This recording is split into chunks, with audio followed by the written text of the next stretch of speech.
Because I work in the emergency department at Kaiser Permanente Los Angeles Medical Center, I am on the front line of fighting this current outbreak of the 2009 H1N1 influenza. I am testifying on behalf of UNAC UHCP, who is a part of ASME, which represents 1.6 million members, including 360,000 healthcare workers. In order for nurses to be able to treat and protect patients, we must be protected first.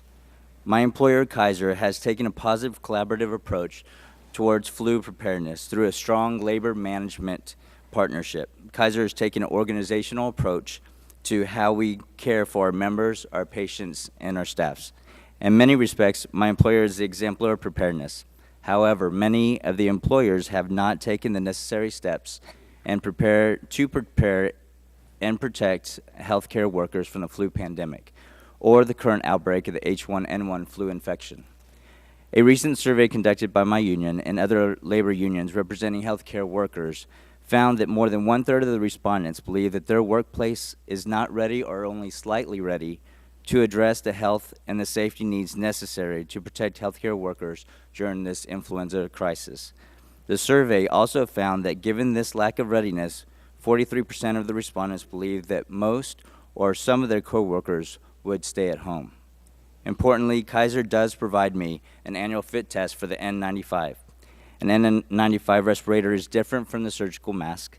The surgical masks are designed to prevent the person wearing the mask from contaminating the external environment with fluid and air droplets when a person coughs, sneezes, or talks. Surgical masks aren't designed to have a tight seal on your face. They leak around the mask while you inhale. Surgical masks do not protect you from breathing of viral particles that are suspended in small droplets.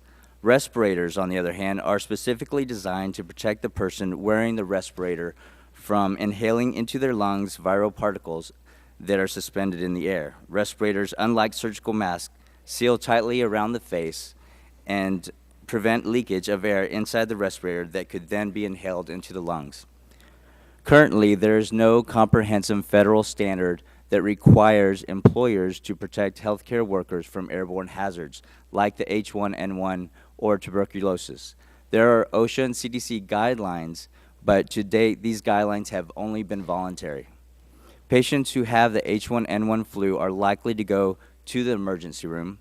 To treat and to care for these patients, healthcare workers and first responders must be protected. We need more than guidelines from OSHA in order to make sure that all employers provide consistent protections to healthcare workers during this flu pandemic. We need to have clear rules for all healthcare employers to follow.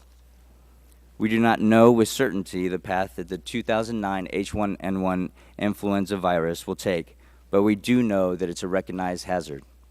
OSHA should use existing standards covering respiratory protection and personal protective equipment and use its authority to enforce those standards in healthcare settings where workers may be exposed to the flu virus. OSHA has authority to make its current pandemic influenza guidance for healthcare workers and healthcare employers mandatory. Taking such a step quickly would send a clear signal to the public and healthcare workers that the government is proactive in protecting the workers who are needed to care for the sick in our communities. Protecting these workers will preserve our surge capacity to treat the infected. In addition, we need OSHA